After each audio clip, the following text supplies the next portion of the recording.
They came to march through central New Delhi but were blocked and pushed back by hundreds of police officers.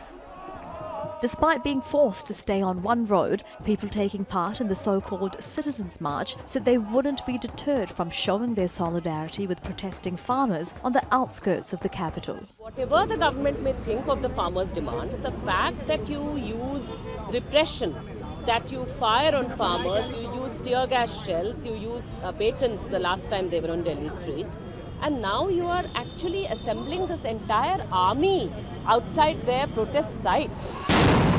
The number of security forces at protest sites has increased since violence broke out between some protesters and police on Republic Day last week.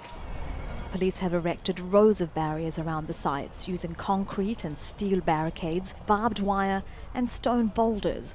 Water, electricity and internet services have intermittently been cut off, and police have also taken action against journalists.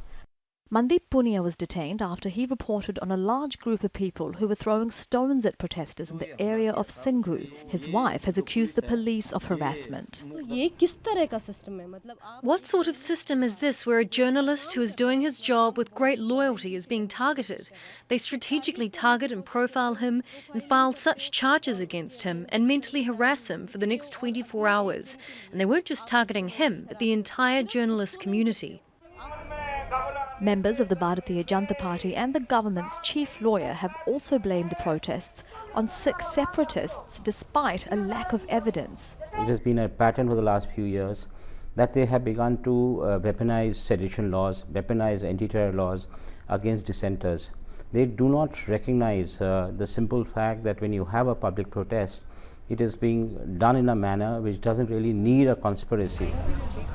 People in New Delhi are also protesting against the police charging farm leaders with sedition, rioting, an attempt to murder following last week's protests. Despite all of the arrests and charges, many more farmers are travelling from their villages and states around Delhi to join the protests.